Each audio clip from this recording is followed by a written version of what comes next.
Pagi semuanya, shalom. Ya, lama saya nggak ada di tempat ini, mudah-mudahan nggak lupa ya sama saya, Bapak Ibu yang dikasih Tuhan. Ya, pagi hari ini saya sesuai judul firman yang ada, saya akan sampaikan tentang rukun. Apa itu Bapak Ibu? Rukun ya. Jadi kalau kita jadi anak Tuhan, kita ini berbakti sungguh-sungguh, berdoa sungguh-sungguh, menyembah sungguh-sungguh. Tapi kalau satu dengan yang lain gak ada kerukunan, gak akan kita tuh gak akan berkenan di hadapan Tuhan. Ada amin saudaraku. Karena begitu kalian gak rukun, itu hati itu rasanya gak plong. Enggak, gimana ya? Satu dengan yang lain, kalau ada sekat, ada sesuatu yang enggak rukun, ibadah yang seperti apapun, kita merasakan enggak nyaman. Ya enggak Bapak Ibu? Karena, next, ada satu singkatan dalam bahasa Jawa. Ya, ruas. Ruas itu apa Bapak Ibu? Rukun, agawe, santoso, cerah, agawe, bubrah. Ada yang dengar kata-kata ini? Ini bahasa Jawa sejak saya kecil ya. Kenapa? Kata-kata ruas ini kok menyatu dalam hidup saya. Bapak ibu saya itu dulu punya warung kecil. Warung kecil itu jualan kerupuk kuning itu Bapak Ibu. Saya masih ingat betul. Namanya di kaleng kerupuk itu ruas. Saya tanya sama bapaknya kerupuk, kenapa ruas gitu ya? Dia ngomong, ruas itu rukun, agawe, santoso. Cerah, agawe, bubrah. Sehingga pagi hari ini saya ingin sampaikan bagaimana kuatnya kalau kita itu bisa rukun. Tolong saya kalau gini next ya. Ya, seperti sebuah sapu lidi, ikatan pangkalnya itu kuatnya di pangkalnya yang warnanya biru itu Bapak Ibu. Ya, itu kekuatan sapu lidi itu di situ, di pangkalnya. Ya, sebatang sapu lidi tidak akan dapat dipatahkan, tapi sebatang lidi akan sangat mudah dipatahkan. Jadi itu kalau birunya itu dilepas sehingga sapunya itu menjadi batang lidi satu-satu, itu dipatahkan gampang banget ya. Paling-paling kalau satu-satu itu jadi biting. Bapak Ibu tahu biting ya. Kalau kita makan sesuatu gudeg apa-apa pakai bungkusan dibitingi pakai lidi, paling-paling jadi seperti itu. Tapi kalau kita jadi satu, itu jadi sapu lidi seperti ini, itu bisa membersihkan sesuatu. Karena kekuatan sapu lidi ini luar biasa. Kita nggak bisa mematahkan. Itulah kerukunan. Bapak Ibu, saya kalau bicara kerukunan dalam satu keluarga, saya itu keluarga saya nggak besar ya. Suami istri, saya punya 2 anak. Satu anak saya aja ada di Melbourne. Satu anak saya ada di Solo. Yang satu punya cucu, saya punya cucu 2 dari anak laki-laki, punya cucu 1 yang di Melbourne. Dulu waktu saya berkumpul dengan anak-anak saya, cuma 4. Saya 2, suami istri sama anak saya 2. Kami itu membina kerukunan yang sangat-sangat rukun. Sehingga di dalam keluarga itu tercipta sesuatu yang harmonis. Nah, Bapak Ibu di sini, kalau enggak rukun ya, di dalam satu keluarga aja enggak rukun. Di sini yang suami istri berapa orang ya? Tolong angkat tangan. Ya, ada beberapa suami istri. Kalau di dalam suami istri aja enggak rukun, itu suasana dalam keluarga itu seperti di dalam neraka loh, Bapak Ibu. Saya menikah sama istri saya itu sudah 40 tahun lebih. Karena usia saya sudah enggak muda lagi. Jadi saya sudah menikah 40 tahun. 40 tahun itu lihat seorang wanita yang sama, ngomongnya yang sama. Kadang-kadang kalau ada kita pas benturan gitu ya, kata-katanya itu ya seperti itu, 40 tahun. Bangun tidur, ketemunya orang itu. Di mana-mana, ketemunya orang itu. 40 tahun. Kenapa saya nggak bosen? Karena nggak bosen itu, saya menciptakan sebuah kerukunan. Bapak Ibu. Orang rukun itu seharusnya semakin lama itu akan jadi semakin rukun. Di rumah sekarang anak-anak saya udah punya rumah sendiri-sendiri. Saya cuman punya 2 mbak. Ya, jadi saya hidup di rumah itu suami istri sama 2 mbak saya. Mbak saya ini sudah saya anggap seperti anak saya sendiri. Dan saya harus rukun berempat. Kalau saya nggak rukun berempat, saya nggak bisa hidup menyembah Tuhan. Dan saya nggak bisa berkenan di hadapan Tuhan. Dan kasih Tuhan itu seolah-olah nggak ada di dalam keluarga saya kalau saya nggak rukun. Bapak Ibu saya mau cerita. Kerukunan itu susah ya. Ada suami istri 2 orang. Suami istri ini barusan aja menikah. Ya, setelah menikah, dia mau honeymoon, mau bulan madu. Di dalam bulan madu itu, dia bermalam di sebuah pegunungan. Dan pagi-pagi itu dia mulai jalan. Suami istri ini jalan-jalan gandengan tangan gitu ya. Karena masih bulan madu. Wah, masih mesra-mesranya, masih rukun-rukunnya. Gandengan tangan. Satu saat istrinya ini melihat dari kejauhan. Dia lepaskan gandengan tangannya ngomong, "Mas, di sana itu ada kumpulan bebek ya. Karena deket kolam gitu." Suaminya lihat-lihat gini. Dia ngomong, "Bukan dek, itu bukan bebek itu, kayaknya ayam deh itu." Istrinya gini-gini, dia lihat, "Enggak mas, bebek itu." Suaminya lihat lagi, enggak loh dek, itu ayam loh. Istrinya mulai agak dongkol, "Mas, itu bebek ya, sebentar lagi dia pasti masuk kolam berenang gitu." Suaminya juga gini-gini ya, "Kamu itu loh dek, itu ayam." Sampai di situ tuh suasana makin tegang. Sehingga istrinya itu sampai nangis, "Mas, kamu itu kok ngeyel toh? Wong itu bebek loh." Suaminya merasa imam ya. "Hah, kamu itu memang ngeyel loh." Bayangkan. Suami istri gara-gara masalah kecil.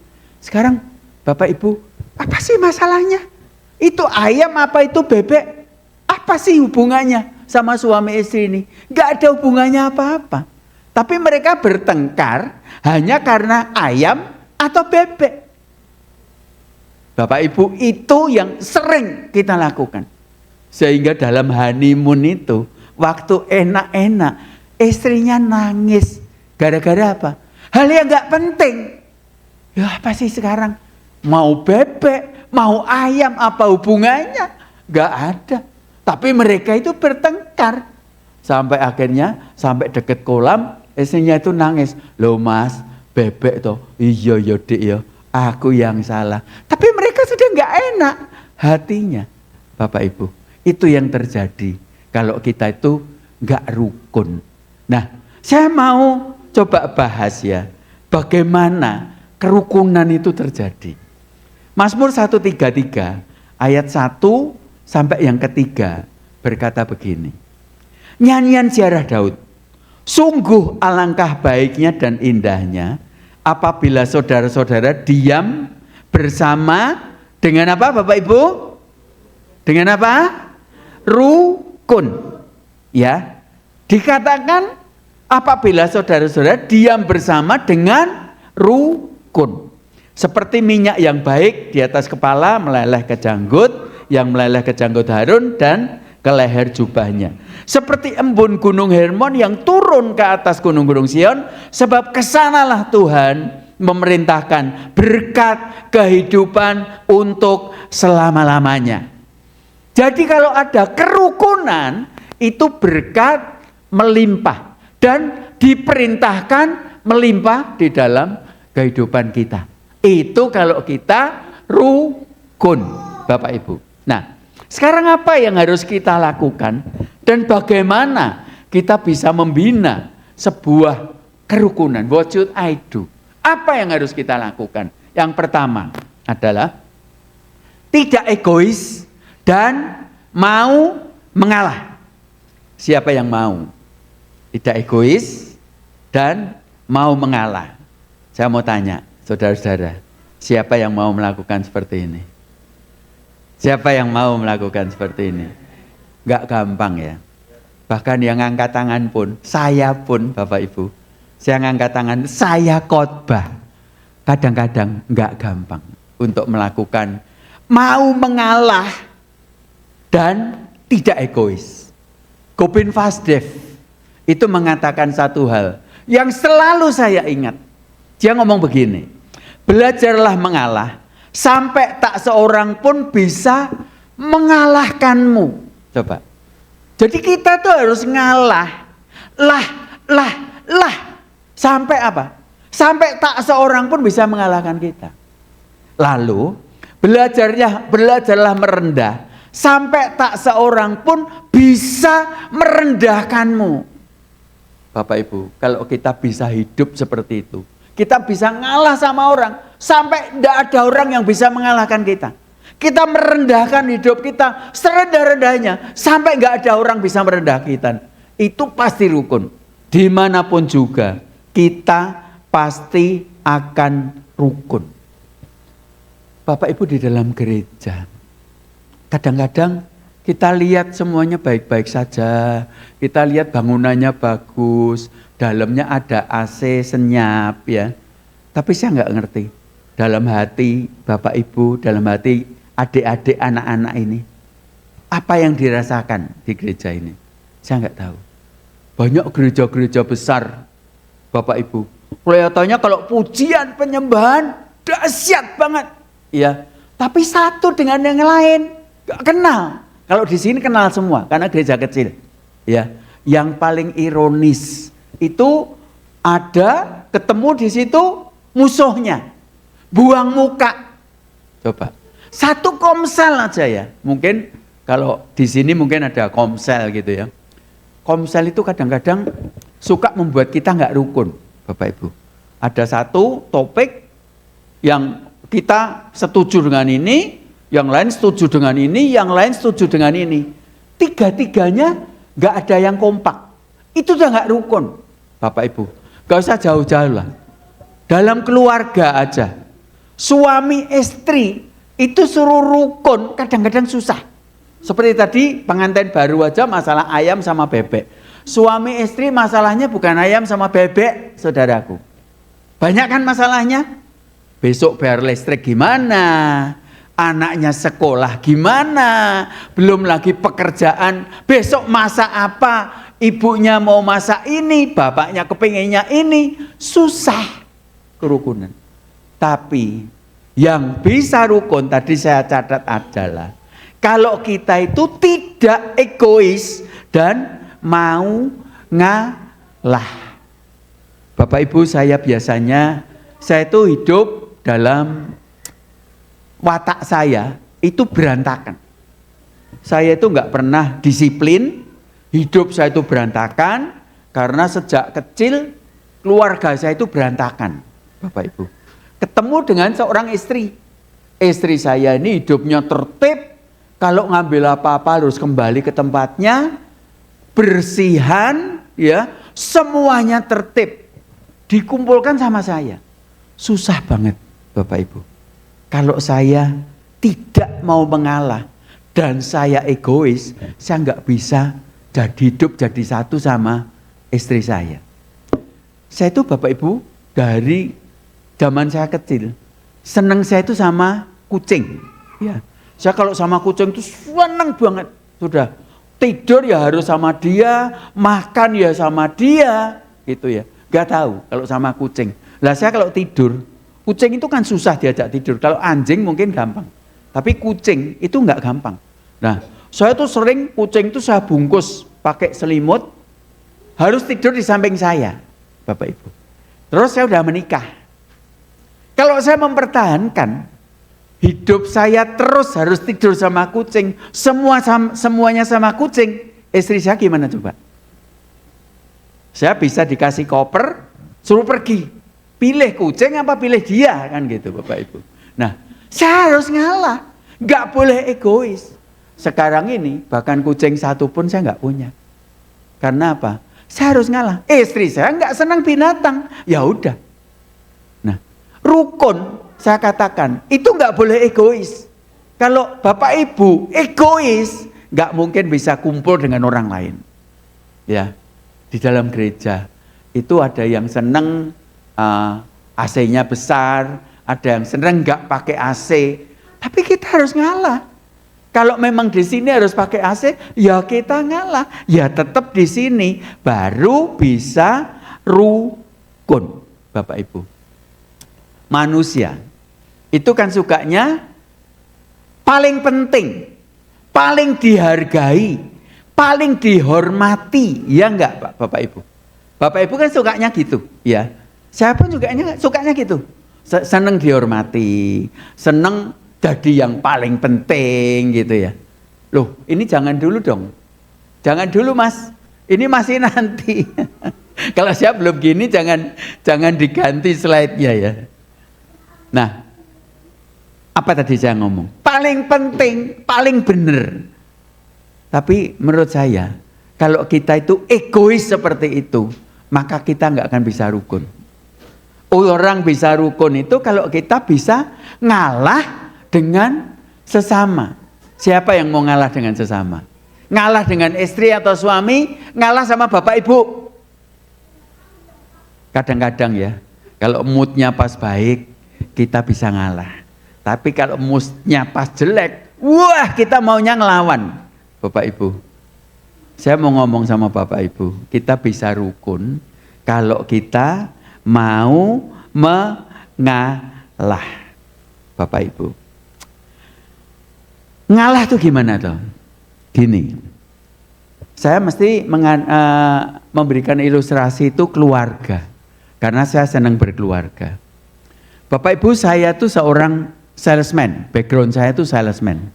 Salesman itu waktu adalah uang. Jadi saya tuh ngejar kalau sudah jadi salesman itu dari pagi sampai jam 8, dari pagi jam 8 sampai sore jam 5 tutup toko. Saya harus menyelesaikan 10 sampai 15 toko. Waktunya itu cepet-cepetan. Sehingga makan siang saya harus cepet kalau makan siang. Kalau bisa 3 menit, 5 menit selesai. Nah, karena kebiasaan itu saya nggak mau makan makanan panas. Kalau makan makanan panas, soto panas tuh nggak bisa cepet Bapak Ibu. Mesti damoni, mesti apa, nggak bisa cepet. Saya maunya soto ya dingin, nasi putih dingin, semuanya dingin, supaya cepet makan. Kalau bisa 2 menit selesai, langsung saya cari toko lagi. Itu kebiasaan, sehingga saya nggak bisa makan panas. Dapat istri. Istri saya itu makan kalau nasinya nggak panas, kuahnya nggak panas, semuanya nggak panas, nggak bisa makan. Coba gimana?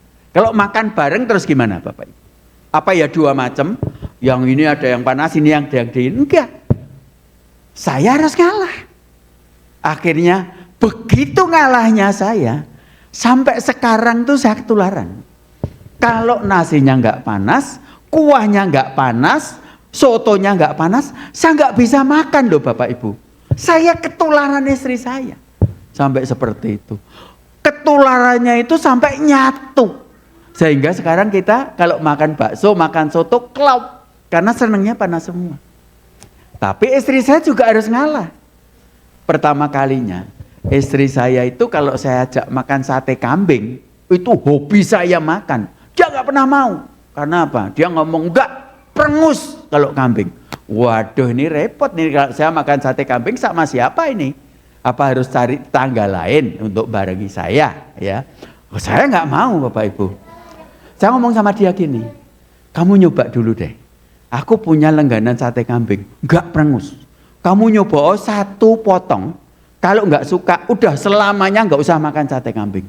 Ya wes, aku mau. Istri saya juga mau ngalah, sama-sama saya. Kita ke warung sate kambing, tak suruh nyoba 1 biji. Dia ngomong makan, duh kok ternyata kambing itu enggak perengus. Nah, iya kan? Enggak perengus kan? Akhirnya saya pesankan seporsi. Sekarang ini Bapak Ibu, seminggu itu kalau enggak tak ajak makan sate kambing, dia komplain loh. Minta sate kambing Bapak Ibu. Bayangin. Berarti orang yang mau ngalah, itu bisa makan semuanya. Bisa makan sama istri sate kambing, bisa makan sama istri bakso panas, soto panas. Coba kalau masing-masing nggak mau ngalah, gimana? Saya kalau makan sate kambing mesti sendiri, mesti ngejak Pak Yermia mungkin ya, nggak ada istri saya. Coba. Karena itu kita itu bisa rukun, Bapak Ibu. Mudeng nggak Bapak Ibu? Rukun itu harus mau apa? Ngalah. Rukun itu tidak boleh egois. Nah, Bapak Ibu dalam setiap hal. Saya dengar nanti bulan Desember ada retreat ya di tempat ini ya. Ya, itu pasti panitia retreatnya siapa yang ketua panitianya? Coba, tolong angkat tangan. Siapa ketua panitianya? Saya tanya ya. Banyak terjadi, wah yang satu mau gini, yang satu mau gini gitu enggak? Ya enggak? Atau semua maunya nurut gitu? Semuanya nurut gitu? Tak kira enggak. Apa-apa kalau dalam panitia itu mesti namanya bersih tegang itu ya. Ya kan? Nah, panitia kalau dalam satu kumpulan mesti nurut ketua.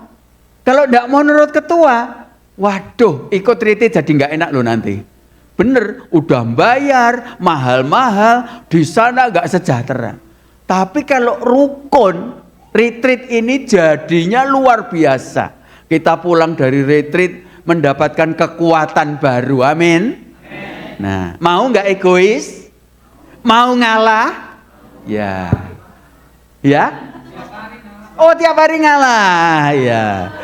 Tiap hari ngalah apa dikalahkan? Wah, itu dia. Tapi unik loh. Kalau punya istri ndak galak itu nggak rame. Ya, nggak seru. Kalau saya pilih istri galak biar seru. Nah, istri galak itu ditundukkan dengan mengalah dan kasih. Kalau kita mengasihi, kita ngalah, wah istri galak itu jadi luar biasa. Ya, kalau istri nggak galak, nggak bisa dikalahkan. Kita nggak merasa bangga, nggak bisa ngalahkan. Ya, ngalahkannya itu dengan apa? Mengalah. Loh, anak Tuhan itu mengalahkan dengan mengalah. Lihat Tuhan Yesus, Dia apa-apakan, malah didoakan. Bapa ampunilah mereka, karena mereka nggak ngerti apa yang mereka lakukan. Coba. Bagaimana Tuhan Yesus itu ngajari kita ngalah sampai tidak ada seorang pun bisa mengalahkan kita. Itulah Yesus kita. Nah, istri-istri yang galak-galak ya, yang sudah suaminya ngalah, gantian ngalah dong. Jangan galak terus gitu loh. Nah, kalau galak terus nggak bisa rukun.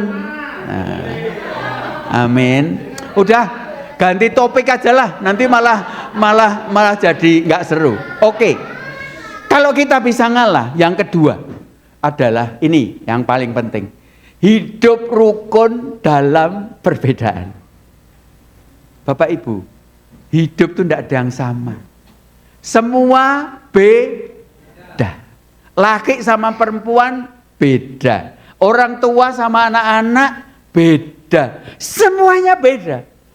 Tapi di sini saya katakan harus bisa hidup rukun dalam perbedaan. Next. Matius 18, 19 sampai 20. Bilang apa? Dan lagi aku berkata kepadamu, ya. Yang ngomong ini Tuhan Yesus, karena di dalam Matius, jika 2 orang daripadamu di dunia ini sepakat. Katakan sama-sama saya. 2, 3. Sepakat. Sekali lagi, sepakat. Kalau 2 orang daripadamu di dunia ini sepakat meminta apapun juga permintaan mereka itu akan dikabulkan oleh Bapakku yang di surga. Sebab di mana 2 atau 3 orang berkumpul dalam namaku, di situ aku ada di tengah-tengah mereka.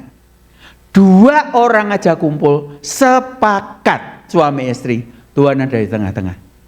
Apalagi di sini banyak orang berkumpul sepakat, Tuhan ada di tengah-tengah kita. Dan apapun yang kita doakan, Tuhan akan berikan. Tadi Pak Lukas ngomong, ya, Tuhan bisa membalikkan keadaan. Setuju Pak? Kalau kita sepakat. Kalau kita nggak sepakat, nggak ada pembalikan keadaan. Makanya suami istri, anak-anak sama orang tua, sepakatlah. Maka Tuhan akan membalikkan keadaan. Dan apapun yang kita minta, Tuhan itu akan berikan. Next. Sepakat itu dari kata simfoni. Atau dari kata simponio, itu bahasa Yunani, artinya agree together. Setuju bersama, itu sepakat. Ya. Kadang-kadang kita beda. Dalam satu hal itu kita beda.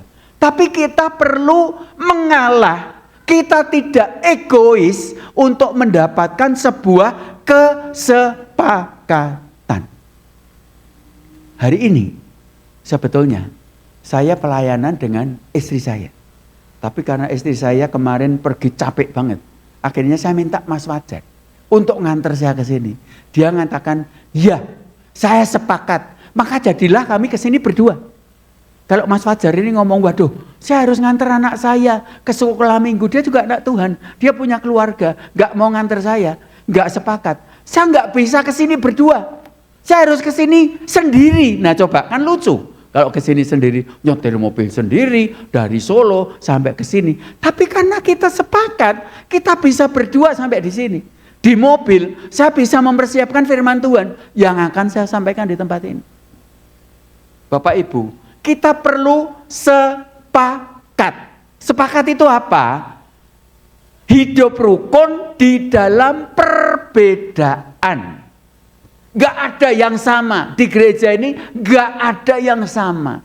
Tetapi kalau kita jadi simponeo, kita jadi simfoni, wah kita terlihat indah. Bapak Ibu, saya dulu kalau di gereja saya GKI, itu ikut kor. Kor itu ya, suaranya ada sopran, ada alto, ada tenor, ada bass. Ya. Belum Mas? Paduan suara, oke, next. Sebuah paduan suara, ya, itu terdiri dari sopran, alto, tenor, dan bass, atau musik orkestra. Ya, saya heran, kenapa sopran, alto, tenor, dan bass yang suaranya beda jadi enak? Karena sepakat. Kita lihat tadi ya, ada drum, di sini ada gitar ritem, sini ada bass, di sini ada keyboard. Mereka main sendiri-sendiri loh. Tapi gimana kita dengarkan? Enak kan? Tapi coba, yang ini main C, yang ini main G, ya, yang ini main D. Di telinga gimana? Amburadul nggak karuan. Karena nggak sepakat. Aku maunya C kok.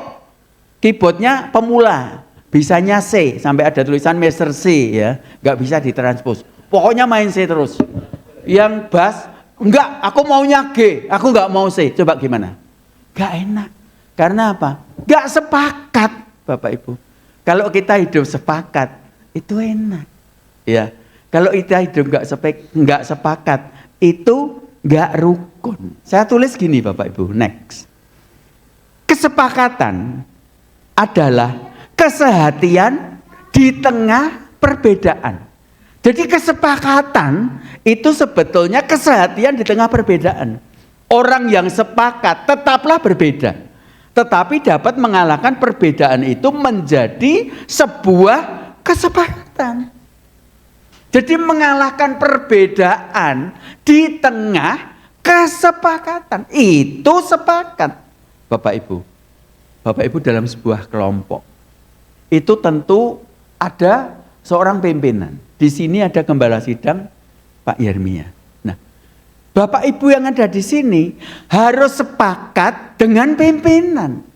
Kalau pimpinannya ini ngomongnya A, kita boleh memberikan saran kepada pimpinan, boleh loh Pak, apa enggak ini aja toh. Tapi kalau pimpinan tetap ngomong, oh enggak, saya sudah pikirkan dan saya sudah dengar suara Tuhan, harus yang ini. Kita jemaat harus sepakat dukung, ada amin. Kalau Bapak Ibu jemaat enggak mau dukung gembala sidang, gereja itu jadi enggak sepakat. Gereja itu enggak ada simponi. Di depan Tuhan kalau enggak sepakat, berkat tidak dicurahkan. Bapak Ibu, saya pernah ikut di dalam satu grup rohani, ya. Saya kok merasa gak sejahtera ya, gak sepakat ya sama pimpinannya. Saya sudah berusaha memberikan masukan kepada pimpinannya. Pimpinannya ngomong, aku maunya gini. Ya sudah, saya yang keluar dari grup itu. Saya nggak ngajari Bapak Ibu untuk keluar dari gereja loh ya. Tapi kalau kita nggak sepakat, lebih baik kita tidak ada di dalam kelompok itu. Itu kalau saya. Karena kesepakatan itu adalah kesehatian. Walaupun di dalam perbedaan, tapi kalau kita ngomong nggak apa-apa, beda tapi itu tetap di dalam kebenaran firman Tuhan. Saya sepakat, terus ada di dalam situ. Dan kita harus merendahkan serendah-rendahnya sampai kita bisa hidup di dalam perbedaan itu dengan sepakat. Tapi sebagai seorang pimpinan, saya ini pimpinan perusahaan, Bapak Ibu. Ada kira-kira di bawah saya itu 300-an orang. Nah, saya juga harus bijaksana sebagai pemimpin yang anak Tuhan. Jadi kepentingan anak buah saya yang 300 itu, saya harus bisa mengakomodir. Sehingga apa? Anak buah saya itu nyaman di bawah pimpinan saya. Kalau sudah begitu, kita bisa sepakat bekerja bersama-sama dan Tuhan itu memberkati kita. Ada amin Bapak Ibu? Jadi pemimpin juga harus bijaksana, tetapi yang dipimpin juga harus sepakat dengan pimpinannya. Kalau itu yang dilakukan, maka kerukunan itu akan menjadi sebuah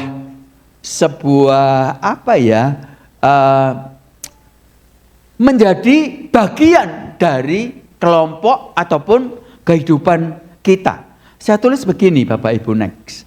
Kerukunan bukanlah tentang kesamaan, tetapi tentang menghargai perbedaan dan menciptakan keharmonisan di tengah-tengahnya. Bapak Ibu, kerukunan itu bukan soal sama, tetapi soal menghargai perbedaan dan menciptakan keharmonisan di tengah-tengahnya. 1 Korintus 12, 14-16 mengatakan begini. Karena tubuh juga tidak terdiri dari satu anggota, tetapi atas banyak anggota. Andai kata kaki berkata, karena aku bukan tangan, aku tidak termasuk tubuh. Jadi benarkah ia tidak termasuk tubuh? Dan andai kata telinga berkata, karena aku bukan mata, aku bukan termasuk tubuh. Jadi benarkah ia tidak termasuk tubuh? Bapak Ibu, tubuh kita ini satu kesatuan, namanya tubuh. Tangan, fungsinya nunjuk-nunjuk. Kaki, fungsinya jalan. Mulut, fungsinya buat makan. Semuanya itu satu tubuh. Bapak Ibu, nggak bisa. Oh, tangan karena suka nunjuk-nunjuk, dia bukan satu tubuh. Nggak bisa. Kita bisa rukun. Tubuh ini bisa jadi kesatuan, satu kesatuan kalau kita sepakat. Ya, hati-hati dengan tubuh, hati-hati dengan bahasa tubuh. Ya, bapak-bapak itu paling takut sama ibu-ibu karena apanya? Bapak Ibu, ada yang tahu nggak? Bapak-bapak itu takut sama istrinya karena apa? Karena telunjuknya katanya ya. Loh kok bisa? Lah kalau istri, aku mau itu Pak, aku mau itu Pak, aku mau itu Pak. Nggak takut kita, ya kan? Hati-hati. Dengan telunjuk ini hati-hati. Cucu saya 2 tahun, itu speak delay. Dia nggak bisa ngomong, ya. Tapi tangannya itu bisa nunjuk-nunjuk. Kalau saya itu diperintahkan duduk gitu, itu anak 2 tahun tuh bisa merintah saya loh. Berarti saya suruh duduk di situ. Karena dia belum bisa ngomong. Dia speak delay. Sekarang sudah mulai bisa ngomong dikit-dikit. Tapi telunjuknya ini berbahaya, ya. Nah, telunjuk ini sama mulut ini sama enggak? Sebetulnya kalau kita sepakat itu sama. Orang nunjuk gini, mulutnya minta, "Pak, aku mau itu." Loh, sama kan? Itu sepakat, telunjuknya nunjuk, mulutnya minta. Itu sepakat. Bapak Ibu ya. Kadang-kadang bolehlah ibu-ibu kalau kita nih punya uang, kalau enggak istri yang minta buat siapa? Apa istrinya tetangga? Ya istri kita sendiri dong yang harus minta. Enggak apa-apa. Namanya kesepakatan. Bapak Ibu jadi sepakat. Tadi saya katakan ya, itu adalah kita bisa hidup di dalam perbedaan. Saya sama istri saya ini sepakat banget, Bapak Ibu ya. Satu saat saya khotbah di sebuah persekutuan. Saya tuh ya enggak ngerti ya, ada teman saya lama, itu kok duduk di situ gitu. Nah, teman saya lama ini suka ngegosip teman cewek gitu. Setelah persekutuan, besoknya atau lusanya teman saya ini ngomong sama aktivis persekutuan doa itu. Dia ngomong gini, "Itu loh yang khotbah kemarin, yang namanya Iwan, itu mantan saya loh." Dia ngomong gitu. Loh, saya sendiri nggak merasa kok dia bisa ngomong mantan saya. Sampailah ke istri saya. Istri saya ngomong, "Kemarin itu loh waktu kamu khotbah, si Anu tuh ngomongnya mantanmu. Kamu percaya nggak?" Nggak percaya aku. Istri saya aja nggak percaya. Karena apa? Kita itu sudah sepakat. Dan memang dia bukan, saya kenal, tapi bukan mantan. Tapi walaupun dia ngomong mantan, tapi kalau kita sepakat sama istri, kita nggak akan ada sesuatu pun antara suami istri. Coba saya nggak sepakat sama istri saya. Paling nggak ibu-ibu di sini kan sukanya cemburu. "Wah, kamu ternyata mantannya di mana-mana ya?" Ya pasti dia ngomong gitu. Tapi saya nggak terjadi karena istri saya sepakat sama saya, dan saya itu kalau ada apa-apa ngomong dia. Nah, aman. Dan mantan saya berapa sudah saya daftarkan ke istri saya. 1, 2, 3 gitu. Jadi waktu ada mantan baru dia nggak percaya karena nggak terdaftar kan. "Aku nggak percaya kalau itu mantanmu." Ya betul. Oh, saya nggak daftarkan. Yang saya daftarkan semua terdaftar di dia. Aman Bapak Ibu. Nah, makanya Bapak Ibu, sepakat itu penting. Sampai mantan itu harus didaftarkan ke istri. Jangan lupa ya Mas Yehuda. Mantanmu daftarkan dulu ke istri. Sehingga sudah tahu lah itu benar. Kalau enggak didaftarkan, istri itu cemburunya gede banget. Kurang ajar kamu, ternyata ada yang belum didaftarkan ya gitu. Bahaya Bapak Ibu. Ya, itu namanya sepakat ya. Lah ibu-ibu, ya itu kan masa lalu suamimu gitu loh. Jadi kalau sudah didaftarkan mantannya ya terima aja apa adanya. Karena kita suami juga menerima apa adanya istri kan. Itu namanya sepakat. Kalau enggak terima apa adanya bahaya. Ya, lah kemarin teman lama saya, teman lama banget, teman remaja itu nginep rumah saya. Ya, saya ada satu teman yang teman saya ini biasa dulu tuh pendekatan sama orang ini. Istrinya itu udah ngomong sama saya, dulu si Anu tuh pacaran nggak sama ini? Saya udah kroso, wah ini ketoknya belum didaftarkan ini. Saya ngomong, enggak lah, kalau dia nggak pacaran, dia cuman deket aja. Tapi nggak pacaran, enggak. Saya ngerti, istrinya ini cemburuan. Setelah dari itu suaminya ngomong, wah bejo loh kowe mau orang ngomong nek aku pacaran. Nek kowe mau ngomong aku pacaran dadi rame aku. Aku wis ngerti. Saya sudah tahu bahasa tubuh istrimu tuh saya sudah tahu. Makanya kamu tak lindungi gitu. Nah, sekarang upahnya apa? Aku ngelindungi kamu, jangan ngomong gitu. Bapak Ibu, sepakat. Itu hidup di dalam perbedaan. Cuman saya ngingetin satu hal. Iya. Kita sepakat suami istri, hati-hati dengan provokator. ada ahli itu pernah mengadakan penelitian begini. Ada satu toples, ya, diisi 100 semut hitam. Ya, setelah itu ditambahkan lagi 100 semut merah di dalam toples. Mereka bisa hidup berdampingan. Tapi waktu toplesnya digoncang, ya, toplesnya digoncang gini, ternyata semut hitam sama merah ini mulai bertengkar. Bapak Ibu, loh kenapa? Tadi bisa hidup tenang, setelah digoncang mereka bertengkar. Inilah namanya provokator. Kita mesti hati-hati banget dengan orang yang menggoncang kumpulan kita. Kita hati-hati banget dengan orang yang menggoncang kehidupan keluarga kita. Banyak orang yang gak suka sama kita. Bapak Ibu, kalau kita hidup rukun, kita hidup rukun agawe santoso, cerah agawe bubrah, itu banyak orang yang gak suka, ya Pak ya. Keluarga yang sejahtera, banyak teman yang gak suka. Dia jadi provokator, mau goncang kita. Nah, kita harus hati-hati. Dunia ini isinya goncangan, Bapak Ibu. Jangan sampai kita bisa diadu suami dengan istri, anggota jemaat dengan anggota jemaat. Jangan sampai gampang diadu. Hati-hati dengan yang namanya provokator. Next, saya tulis begini. Ingatlah bahwa keluarga bahagia itu akan membuat pekerjaan semangat, hikmat turun, mau kerja keras, sehingga berkat-berkat akan melimpah. Kalau kita bisa hidup di dalam perbedaan, Bapak Ibu, itu keluargamu bahagia. Saya sudah merasakan ngerintis pekerjaan kira-kira 50 tahun. Dan saya hidup bahagia dengan istri saya, sepakat dengan istri saya. Itu membuat saya kerja itu semangat. Kalau kerja sudah semangat, hikmatnya turun. Kalau sudah hikmat turun, kita mau kerja keras, berkat-berkat itu melimpah, Bapak Ibu. Pembalikan keadaan itu bisa terjadi kalau kita mau kerja keras.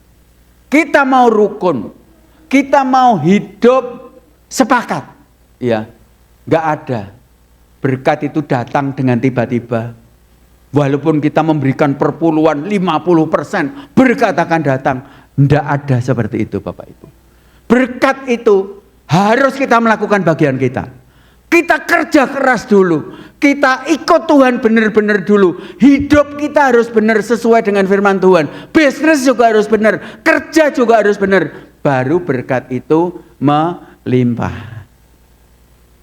Bukan berkat itu ada, bukan dari persembahan, bukan dari perpuluhan. Kalau kita sudah diberkati, kewajiban kita karena mengasihi Tuhan, kita memberikan perpuluhan, kita memberikan persembahan, bahkan tidak perpuluhan. Seluruh harta kita itu miliknya Tuhan, Bapak Ibu. Saya mulai belajar bahwa apa yang saya miliki itu miliknya Tuhan, bukan milik saya. Saya sudah tidak lagi memberikan perpuluhan, tapi apa yang saya miliki, kalau Tuhan ngomong berikan, saya berikan. Itu hidup saya, Bapak Ibu. Karena apa? Saya sudah diberkati Tuhan. Itu luar biasa. Terutama berkat kerukunan di dalam keluarga. Dan berkat damai sejahtera. Dan sukacita yang melampaui segala akal. Itu sudah saya raih di dalam hidup saya. Yang ketiga, bagaimana kita bisa rukun? Yang terakhir, Bapak Ibu, adalah tindakan kasih yang nyata. Kalau kita ini sepakat, kalau kita ini mau ngalah tidak egois, yang nomor 3 ini penting. Kita harus punya tindakan kasih yang nyata, Bapak Ibu. Kalau kita, hidup kita itu sudah menjalani tindakan kasih yang nyata. Di mana-mana kita jadi terang, di mana-mana kita punya tindakan kasih, Tuhan itu berkenan sama hidup kita. Bapak Ibu, satu saat dulu saya kalau pelayanan, waktu saya masih di gereja saya yang lama, itu pelayanan ke Surabaya. Dulu belum ada jalan tol. Saya mesti naik kereta yang namanya Sancaka, Bapak Ibu. Saya naik Sancaka sore, paginya khotbah. Nah, sore itu karena sore, saya tuh sukanya makan snack sama minum kopi, Bapak Ibu. Jadi berangkat ke stasiun balapan, saya tuh mesti beli snack dulu. Nanti di kereta, saya tinggal pesen kopi, saya ngopi sama minum snack yang saya beli tadi. Nah, saya berangkat sama istri saya beli snacknya itu Nogosari. Nogosari biasa itu 4 biji. Saya bawa ke kereta, naik ke kereta, kereta mulai jalan, saya mulai pesen kopi. Maksudnya mau makan. Baru mau buka Nogosari. Istri saya itu lihat sebelahnya, "Pak, kita kan punya Nogosari 4. Tak lihat di sebelah kita ini ada turis bule 2. Barangkali kalau kita kasih Nogosarinya, bule-bule ini belum pernah makan. Oh ya wis, kasih no." Istri saya ini ya, kalau lihat apa gitu, dia sukanya memberi. Memang jiwanya itu memberi. Punya Nogosari 4 diberikan 2. Tidak apa-apa masih ada 2. Diberikanlah 2. Wah, bulenya bingung.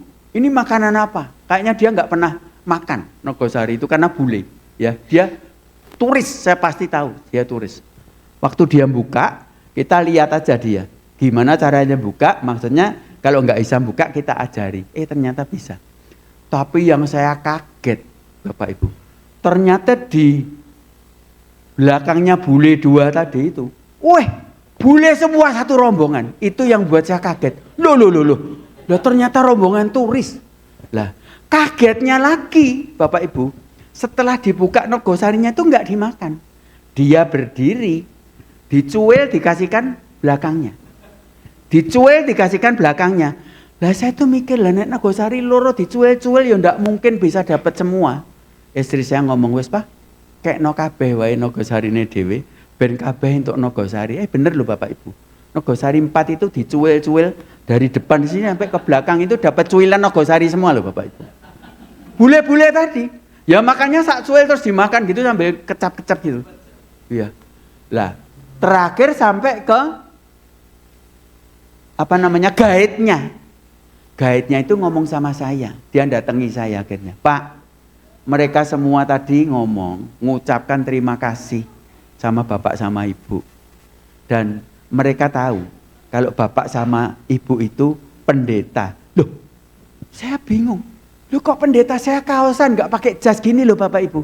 Loh kok dia bisa tahu kalau saya pendeta? Dia itu berpikir, orang yang mau berbagi seperti itu mesti orang Kristen. Coba bayang. Bapak Ibu, 4 Nogosari itu bisa jadi terang. Dan saya itu bisa memuliakan nama Tuhan. Cuman dari 4 Nogosari berapa sih? 20.000. Kalau 1 Nogosari 5.000 itu cuma 20.000. Itu bisa memuliakan nama Tuhan. Karena apa? Saya punya bahasa kasih. Saya mengasihi setiap orang yang saya jumpai. Bapak Ibu kalau mau rukun, ayo. Kalau kita bisa mengasihi orang yang gak kita kenal, sama orang yang kita kenal, lebih bisa kita kasih, amin. Orang yang kita kenal lebih lagi. Orang yang kita sayangi, anak, istri, keponakan, lebih lagi kita bisa memberikan bahasa kasih. Nah kalau setiap hari suami memberikan bahasa kasih kepada istrinya, istri memberikan bahasa kasih kepada suaminya, apa enggak rukun Bapak Ibu? Coba, saya tadi bangun pagi-pagi mau pelayanan, saya ngucapkan mau berangkat, sambil saya cium keningnya, saya peluk. Ini bahasa kasih Bapak Ibu. Itu enggak saya lakukan walaupun saya sudah 40 tahun. Ketemu ya sama manusia itu terus.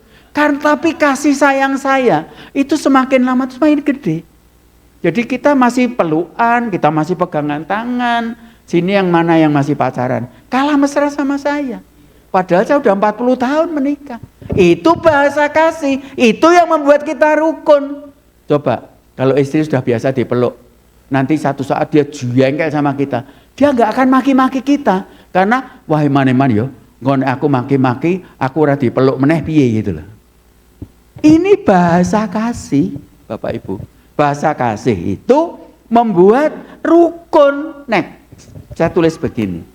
Tindakan kasih yang nyata adalah bahasa yang dapat dipahami oleh semua orang tanpa perlu diterjemahkan. Amin. Saya bagi Nogosari, itu tindakan kasih kan. Itu tidak usah diterjemahkan. Orang sudah tahu kalau saya adalah anak Tuhan.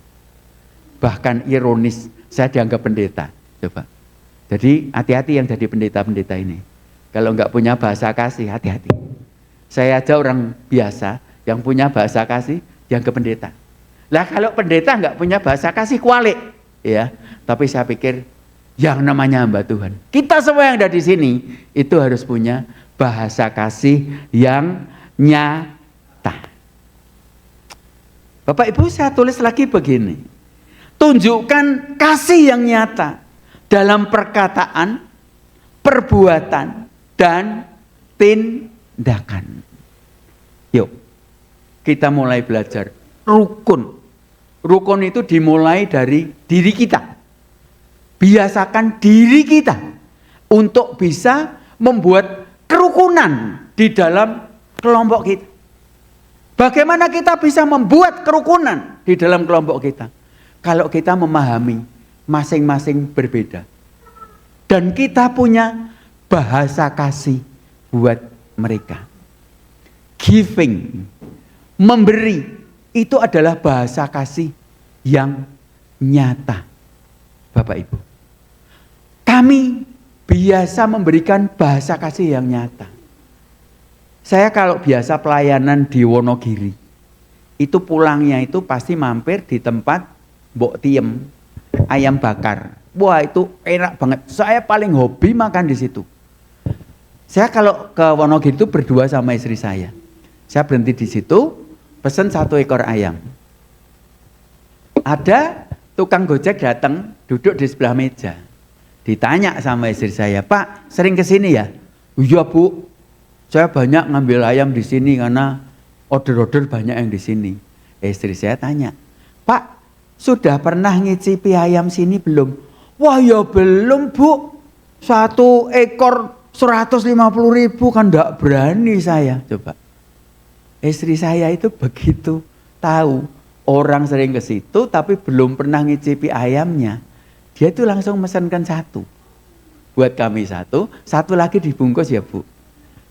Setelah bungkusannya matang dikasihkan sama sopirnya Gojek, Pak. Bapak ini kan sering kali ngantarkan ayam ini ke pelanggan.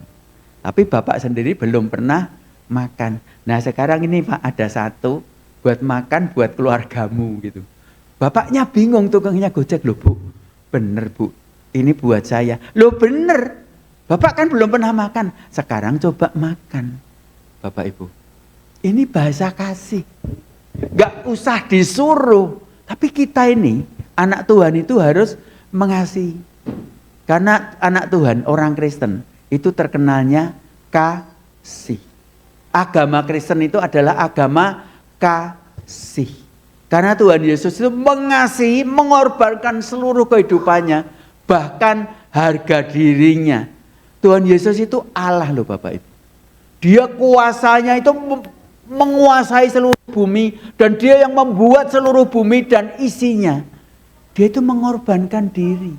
Coba bayangin, dia disesah, dia dikasih topi duri, dia dikasih apa, diam aja.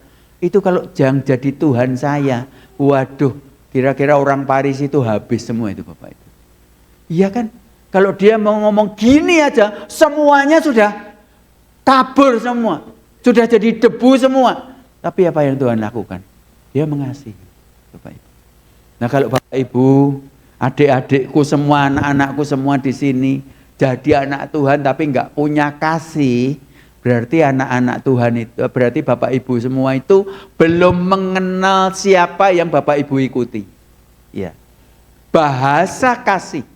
Kalau kita punya bahasa kasih, dimanapun juga bahasa kasih yang nyata, maka tercipta sebuah kerukunan. Saya minta pemain musik bisa maju ke depan semuanya. Perkataan dari Albert Einstein ini membuat saya harus belajar banyak. Next. Albert Einstein berkata begini, saya berbicara kepada semua orang dengan cara yang sama. Apakah dia tukang sampah atau rektor universitas. Bapak Ibu, Albert Einstein, orang yang IQ-nya di atas rata-rata, dia itu ngomong, kalau bicara sama tukang sampah atau rektor universitas, itu caranya sama. Ini perbuatan kasih. Kadang-kadang kita itu memandang rendah orang yang lebih rendah, atau memandang tinggi orang yang lebih tinggi. Tetapi anak-anak Tuhan gak gitu Bapak Ibu. Anak-anak Tuhan yang mau hidupnya rukun, itu harus punya bahasa kasih. Kalau kita ngomong sama rektor, sama kita ngomong sama tukang sampah, perlakukan bahasa kasih yang sama. Jadi nggak harus yang atas kita kasih penghormatan lebih, yang bawah kita sepelekan, enggak. Itu enggak punya bahasa kasih. Tapi orang yang punya bahasa kasih, mau hidup di dalam kerukunan, dan berkat Tuhan akan melimpah, maka Tuhan akan berkenan kepada orang yang memiliki bahasa kasih. Minta F ya.